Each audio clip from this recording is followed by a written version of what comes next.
The red lace panties lay crumpled at the foot of our bed like a violent splash of blood against our pristine white sheets. I stood frozen in the doorway, my fingernails digging crescents into my palms as I tried to process what I was seeing. Through the open bathroom door, I could hear Nathan's rhythmic snoring, the sound incongruously peaceful against the chaos erupting in my mind. It was 7:32 a.m. on a Sunday. The morning light filtered through our bedroom curtains, casting an amber glow across the scene of my marriage's undoing. Nathan had stumbled home at 3 a.m., reeking of whiskey and wearing clothes that looked like they'd been hastily thrown on. I'd pretended to be asleep, a skill I'd perfected over the last few months of his late meetings. But this tangible evidence lying on our marital bed, was something I couldn't pretend away. I moved closer, each step feeling like I was wading through quicksand. The panties weren't mine. I hadn't worn red lingerie in years, and certainly nothing this provocative. These belonged to someone who didn't carry the weight of a decade-long marriage on her shoulders. Someone who still played the game of seduction that I'd long ago retired from. With trembling fingers, I picked them up. They were expensive, La Perla or something similarly extravagant. My husband had always been generous with his gifts. I just never imagined he'd be giving them to someone else. A sudden sound from the bathroom jolted me. Nathan was moving around, probably about to emerge from his hungover stupor. In a moment of panic, I shoved the panties into the pocket of my robe. My husband appeared in the doorway, his eyes bloodshot, dark stubble shadowing his usually clean-shaven face. For a moment, he looked like a stranger. "Morning," he mumbled, running a hand through his disheveled hair. "God, my head is killing me." I stared at him. This man I'd shared a bed with for 12 years, and felt nothing but ice in my veins. "You were out late," I said, my voice surprisingly steady. "Client dinner. Told you about it last week." He shuffled past me toward the kitchen. "Need coffee?" I followed him, the red panties burning a hole in my pocket. 1,000 questions raced through my mind, but one surpassed them all. How long had he been lying to me?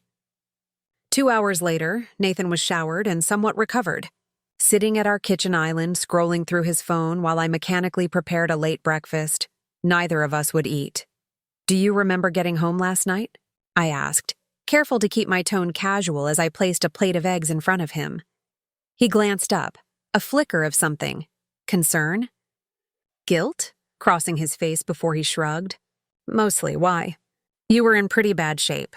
You could barely get your clothes off," Nathan snorted, reaching for his coffee. "Yeah, well, Rob kept ordering rounds. You know how he gets." Rob, his college friend turned business partner. The perfect alibi, because Rob would cover for him without question. They'd built their architectural firm together from nothing, bound by some unspoken code of loyalty that apparently extended to infidelity. "I had to help you," I continued, leaning against the counter. "You were disoriented." "Thanks." He didn't look up from his phone. "Sorry about that." I studied him carefully, the man I thought I knew better than anyone. Nathan Parker, 38, rising star in Boston's architectural scene. Charming, ambitious, with a smile that still made waitresses blush. When had he started looking at me and seeing someone else? "You weren't wearing your usual clothes," I said quietly. His fingers paused over his screen. "What? When you came home?" "You were wearing different clothes than what you left in." Now I had his attention. He put his phone down, brow furrowed. "What are you talking about, Emily?" "And you weren't wearing underwear." A beat of silence. His face remained impressively neutral, but I caught the slight clench of his jaw. I was drunk. I probably spilled something and borrowed clothes from Rob. I reached into my pocket and pulled out the red panties, dropping them onto the counter between us. They landed with a soft sound that somehow echoed through our suddenly airless kitchen. Were these Rob's too?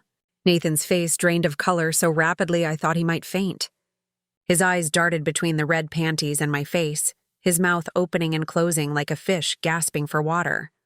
"What the hell is this?" he finally managed, his voice hoarse. "That's what I'm asking you." I was surprised by how calm I sounded when inside I was screaming. "I found them in our bed this morning. You were wearing them when you came home. That's... He stood abruptly, the stool scraping loudly against the floor. That's insane. I wasn't wearing women's underwear. Jesus, Emily. I helped you undress, Nathan. You were practically unconscious. You were wearing these. He raked his hands through his hair, pacing our kitchen like a caged animal. You're making this up. This is crazy. I wouldn't, I saw you, I said simply, the weight of those 3 words hanging in the air between us. He stopped pacing and stared at me, his expression shifting from shock to something harder. So what exactly are you accusing me of? Having an affair? Or wearing women's underwear? Which is it, Emily? The deflection was so transparent it would have been laughable if it weren't breaking my heart. Why don't you tell me? There's nothing to tell. He slammed his hand on the counter, making me flinch. This is ridiculous. Where did those even come from? They came from our bed, I replied steadily. And they're not mine.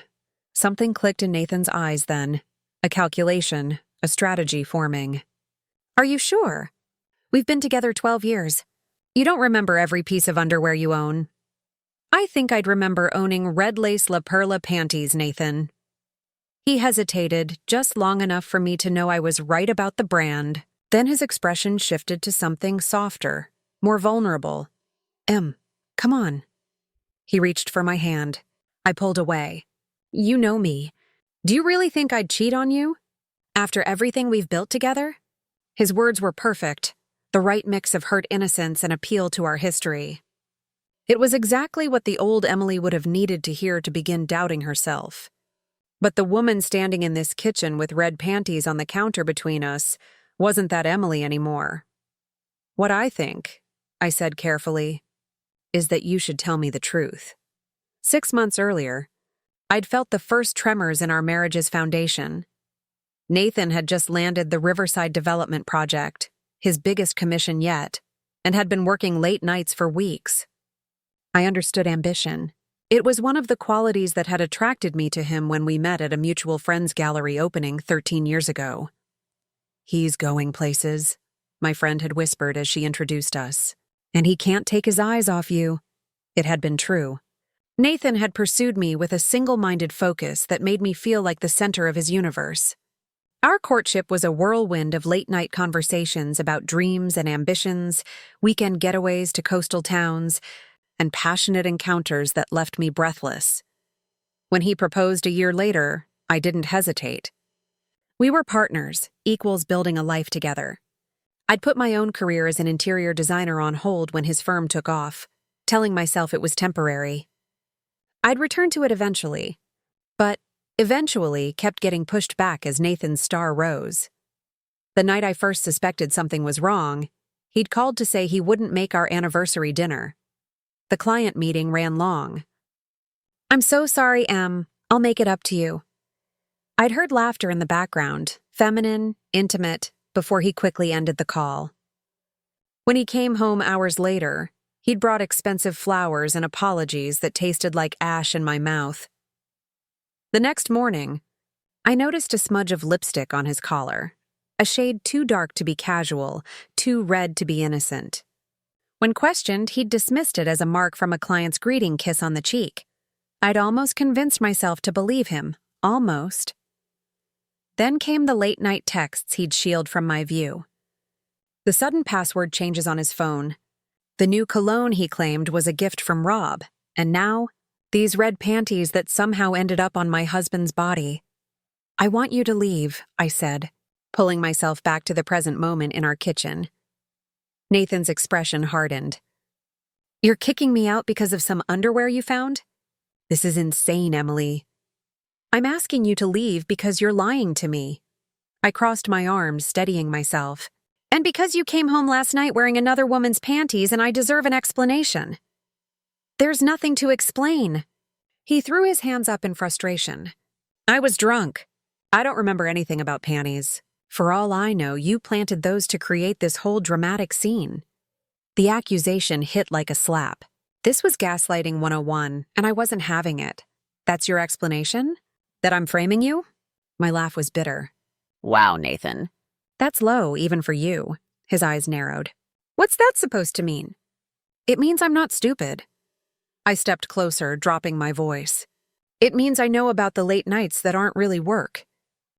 The password changes, the lipstick stains, and now these, I gestured to the red panties. So don't stand in our kitchen and tell me I'm making this up.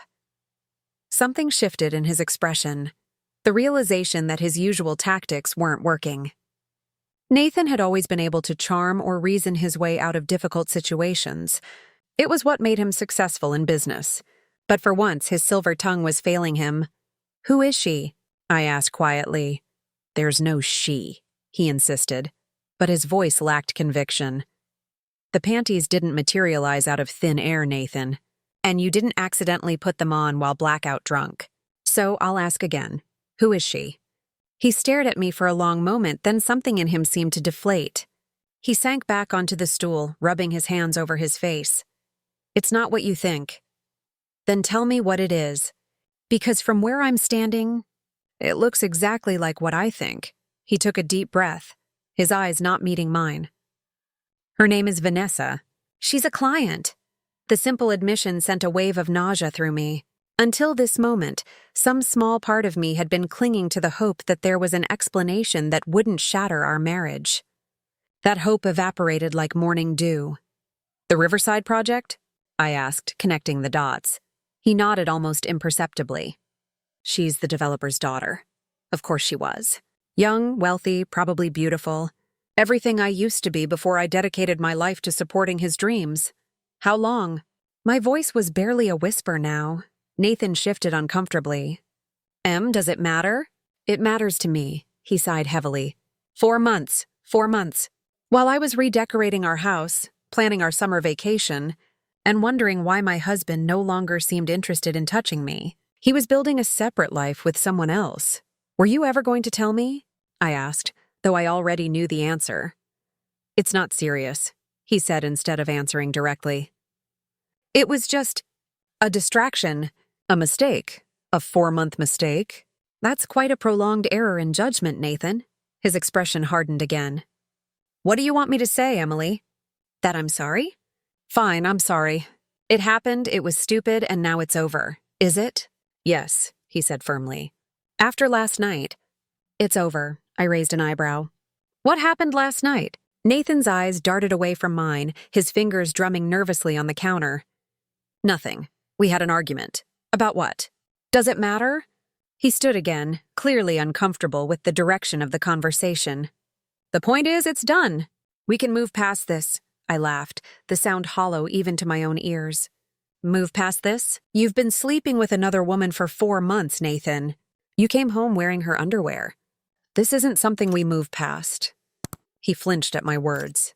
"Lower your voice, for God's sake. Why? Are you worried the neighbors will hear that perfect Nathan Parker isn't so perfect after all?"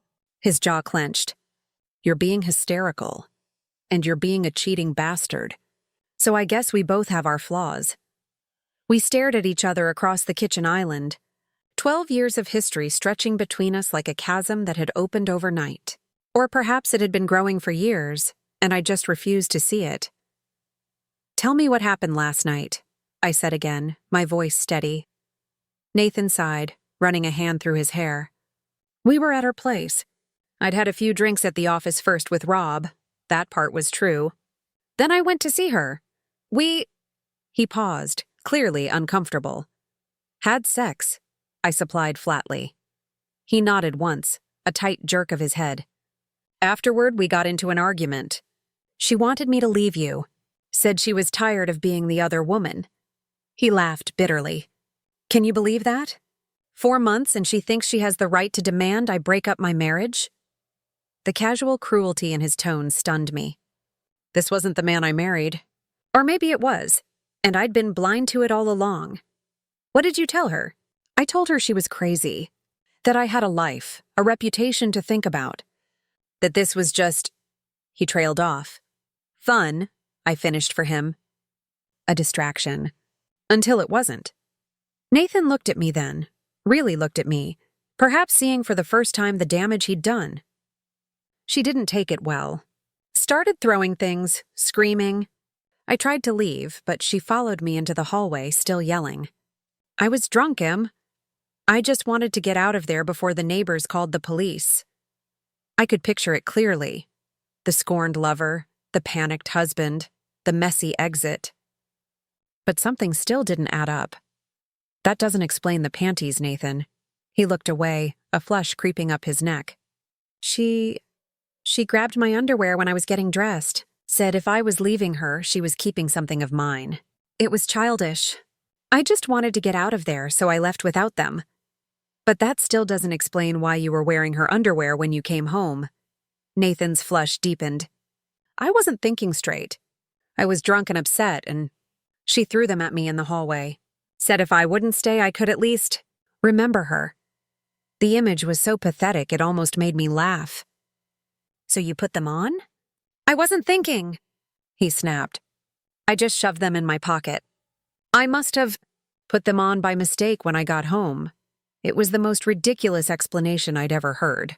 And yet, knowing Nathan's ego and how drunk he'd been, it was just absurd enough to possibly be true.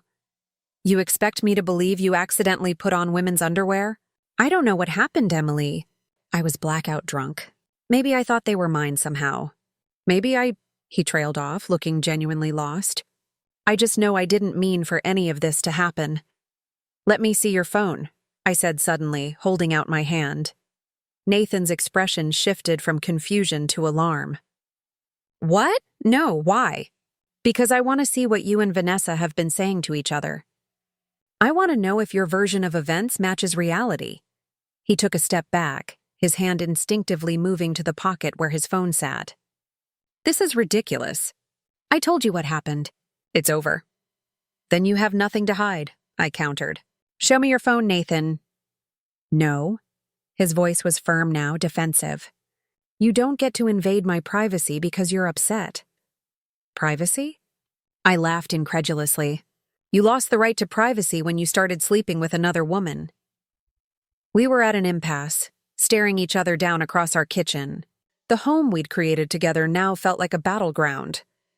I'm not showing you my phone, Nathan said finally. This conversation is over. I've told you everything.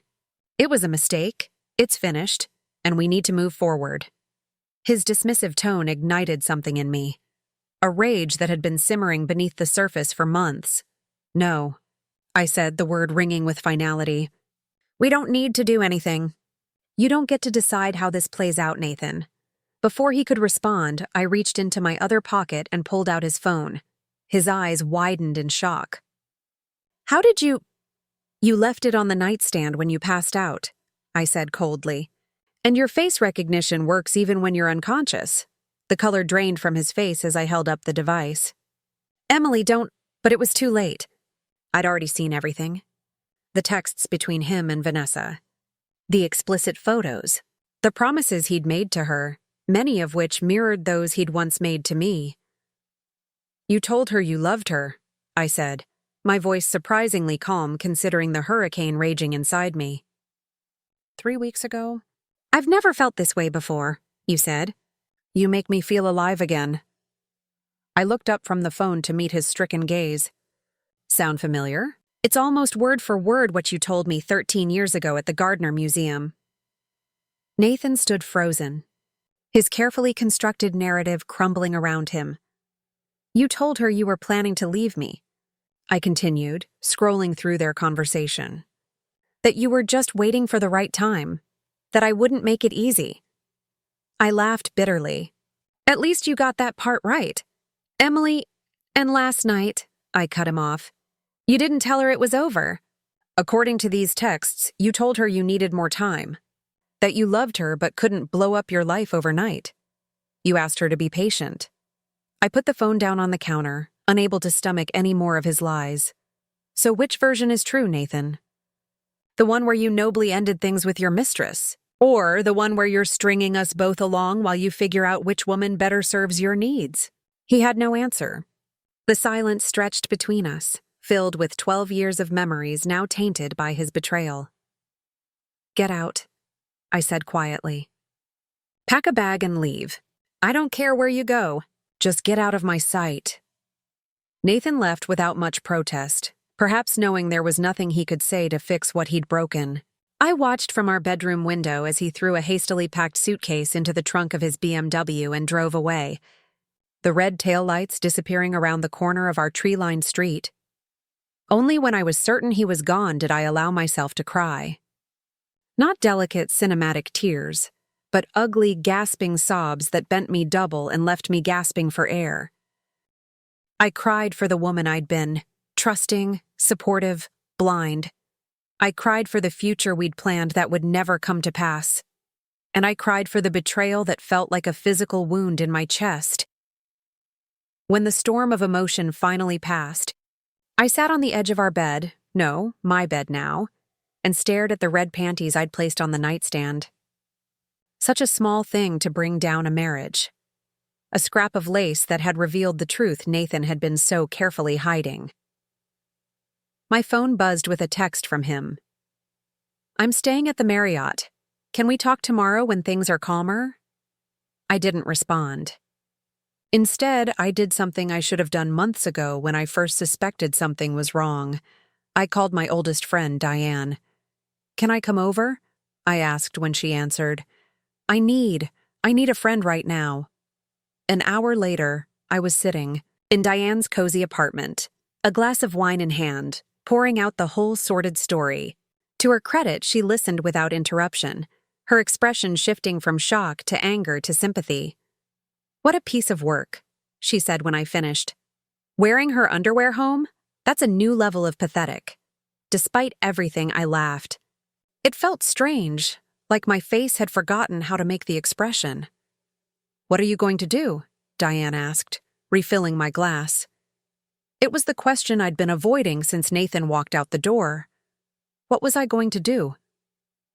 The logical steps were clear: lawyer, divorce, division of assets. But beyond that practical checklist lay a more frightening question. Who would I be without Nathan Parker by my side? For 12 years, I'd been Emily Parker, wife of the brilliant architect. I'd shaped my life around his career, his schedule, his needs. I'd set aside my own ambitions, telling myself it was temporary, that my time would come. Now, facing a future alone, I realized how much of myself I'd surrendered along the way. "I don't know," I admitted. "Get a divorce, obviously. But after that, I honestly don't know who I am anymore, Diane." She reached across the coffee table and squeezed my hand. "Then maybe this is your chance to find out." I spent that night on Diane's couch, drifting in and out of restless sleep. By morning, a strange calm had settled over me. I'd cried all my tears, vented my anger, cycled through denial and bargaining. What remained was an odd sense of clarity I hadn't felt in years. "I need to see her," I said over coffee. Diane nearly choked on her toast. "Vanessa? The mistress? Why on earth would you want to do that?" It was a fair question. By all conventional wisdom, confronting my husband's lover was a terrible idea. But something about this situation felt unfinished. "I need to understand," I said simply. "And I think she deserves to know the truth too." "Which is what?" "That Nathan's a lying asshole who's playing both of you?" Diane shook her head. "I'm pretty sure she figured that out when he went home to you wearing her underwear." "Maybe. But he's probably spinning some story to her right now about how I threw him out and he's free to be with her. She should know what she's really getting into." Diane studied me over the rim of her coffee cup. "This isn't about warning her. This is about getting answers you don't think Nathan will give you." She wasn't wrong. "Is that so terrible?" "No," she conceded. "But it could be messy." "Are you sure? You're ready for that?" I wasn't sure of anything anymore, but I knew I couldn't move forward without facing this head-on. Using Nathan's phone, which he'd conveniently left unlocked after I returned it to him, I had Vanessa's address. According to their text exchanges, she lived in one of those luxury high-rises downtown, the kind with doormen and concierge service. The kind of place a successful young woman with family money would choose. I drove there after breakfast, my heart hammering in my chest. What exactly was I hoping to achieve? Closure? Confirmation? Some strange form of solidarity with the other woman my husband had deceived?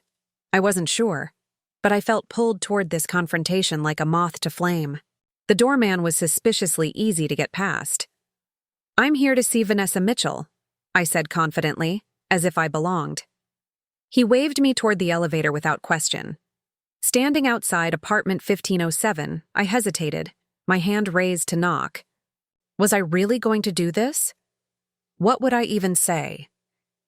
"Hello, I'm the wife of the man you've been sleeping with. Mind if we chat?" Before I could overthink it further, the door swung open. And there she was, Vanessa Mitchell, the woman who'd been sharing my husband for the past 4 months. She was younger than I expected, maybe late 20s, with glossy dark hair and the kind of effortless beauty that made my stomach clench. She wore silk pajama shorts and a tank top, her feet bare, a coffee mug in her hand. Her eyes widened in shock as she registered who was standing at her door. "Emily," she breathed, my name on her lips sending a chill through me. Of course she knew who I was. She probably knew everything about me. "Vanessa," I replied, surprised by how steady my voice sounded. "I think we need to talk." For a long moment, Vanessa just stared at me, her perfectly manicured hand clutching the doorframe. Then, unexpectedly, she laughed, a short, sharp sound with no humor in it. "I was wondering when this would happen," she said, stepping back to let me in. "Though I figured it would be you throwing a drink in my face at some charity event, not showing up at my door on a Sunday morning."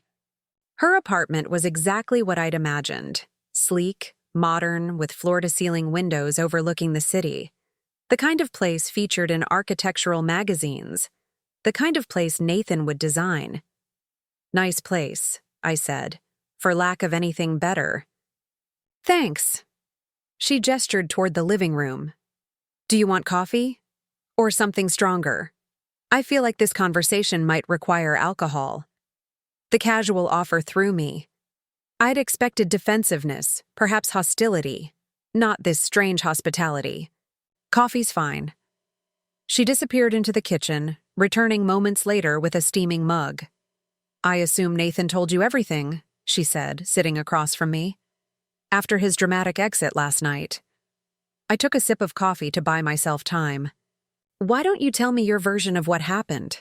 Vanessa studied me, her dark eyes calculating. "You don't know," she said finally. "You're here because you suspect, but you don't actually know." "I know enough," I countered. "I know you. And my husband have been sleeping together for 4 months. I know he came home last night wearing your underwear. And I know he's been lying to both of us." She didn't flinch at my words. If anything, she looked relieved. "So he didn't tell you about the baby?" The mug slipped from my fingers, coffee splashing onto the pristine white carpet. The world tilted sideways as her words registered. "Baby," I repeated, the word foreign on my tongue. Vanessa's hand moved unconsciously to her stomach. Flat now, but apparently not for long. "I'm 10 weeks pregnant. I told him last night." The room seemed to spin around me. A baby. Nathan was having a baby with this woman. The final irrevocable proof that his betrayal went beyond just sex or emotional infidelity. He had created a new life, a permanent connection to someone who wasn't me. "He didn't take it well," Vanessa continued, her voice oddly distant through the ringing in my ears. "Said I'd trapped him, that I'd done it on purpose." She laughed bitterly. "As if I planned to get pregnant by a married man who promised he was leaving his wife any day now." I struggled to form words through the shock. "Are you keeping it?" "Yes," she said without hesitation. With or without Nathan's support, though he made it pretty clear last night where he stands. The pieces of last night's events began to fit together differently. The argument, Nathan's panic, his desperation to escape. Not because his mistress wanted commitment, but because she was carrying his child. "What happened with the underwear?" I asked, clinging to this one detail I still didn't understand. Vanessa actually smiled, though it didn't reach her eyes. That was my parting gift. He was drunk, ranting about how I'd ruined everything, how he couldn't leave you now because it would look like he was only doing it because of the baby. I realized in that moment what a coward he truly was. She shrugged. So when he was putting his clothes back on, I grabbed his boxers and threw my panties at him instead. Told him since he liked being inside my things so much, he could take a souvenir. It was so petty, so human, that despite everything, I felt a flicker of appreciation for her creativity. And he actually put them on? I have no idea what he did after he left. I just wanted him gone. She studied me over her coffee mug. I'm surprised you're so calm about all this. The truth was, I wasn't calm at all. Inside, I was screaming.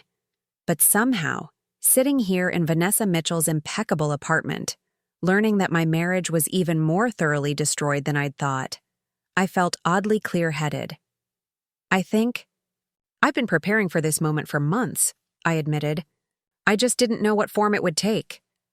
Vanessa nodded slowly. What will you do now? It was the same question Diane had asked, but coming from my husband's pregnant mistress, it carried a different weight. What would I do now that the future I'd planned had completely unraveled? For the first time in over a decade, the answer came to me with perfect clarity. I'm going to divorce him, I said, the words feeling right as they left my mouth. And then I'm going to rebuild my life, my career, my identity, everything I put on hold to support his dreams. And you, I met her gaze directly. You're going to have his baby and discover for yourself exactly what kind of man Nathan Parker really is. Vanessa's eyes widened slightly at my directness, but she didn't look away. For what it's worth, she said quietly. I am sorry. Not for loving him. I won't apologize for that. But for the pain this has caused you. You didn't deserve any of it. It wasn't forgiveness I was looking for. But there was something powerful in this moment of honesty between us. Two women who had loved the same flawed man, both betrayed by his selfishness in different ways. Neither did you, I replied, rising to leave. Good luck with the baby, Vanessa. I think you're going to need it. 6 months later, the office space had that new paint smell that always reminded me of possibility. Sunlight streamed through the windows, illuminating the drafting tables and material samples arranged around the room. A small sign on the door read, Emily Landry Interiors. My maiden name reclaimed, my career resurrected. I ran my fingers along the edge of my desk, still marveling that this space was mine. 3 months after filing for divorce, I'd used part of the settlement to lease this office and relaunch the interior design business I'd abandoned when Nathan's career took priority. It had been terrifying and exhilarating in equal measure. My phone buzzed with a text from Diane. Meeting still on for lunch? Have news about you-know-who. You-know-who was Nathan, of course.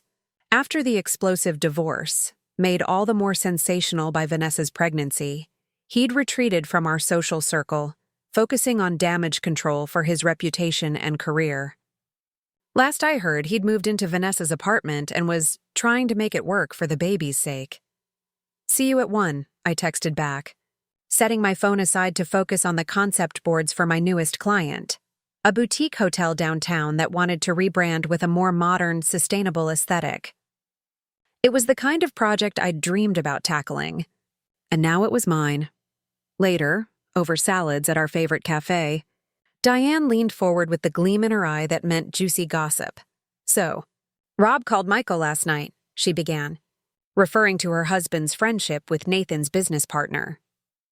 Apparently, Nathan moved out of Vanessa's place last week. They're done. I took a sip of water, surprised by my lack of reaction to this news. What happened? The usual Nathan Parker special, Diane said with a roll of her eyes. He started cheating on her too, with some intern at the firm. Vanessa found texts on his phone. I couldn't help but laugh, though there was no joy in it. Some people never change. The real karma is that the baby is a girl, Diane continued. She was born last month. Apparently, Nathan is freaking out about having a daughter, saying he's not equipped to raise a girl. Of course he isn't, I murmured. He can barely handle adult women. We ate in companionable silence for a moment, the spring sunshine warm on our table by the window. I thought about the red panties that had revealed the truth of my marriage. Such a small thing to change the course of a life. I'd thrown them away the day I filed for divorce, a symbolic purging of the past. Are you okay? Diane asked, studying my face. Hearing about the baby and everything? I considered the question carefully. Was I okay? The pain hadn't disappeared entirely. There were still moments when grief ambushed me, when I mourned not just the marriage I'd lost, but the years I'd invested in a man who hadn't deserved them. But those moments were growing fewer and farther between. I'm better than okay, I said, realizing as I spoke that it was true. For the first time in years, I'm living my life instead of supporting someone else's. It hurts sometimes, but it's mine.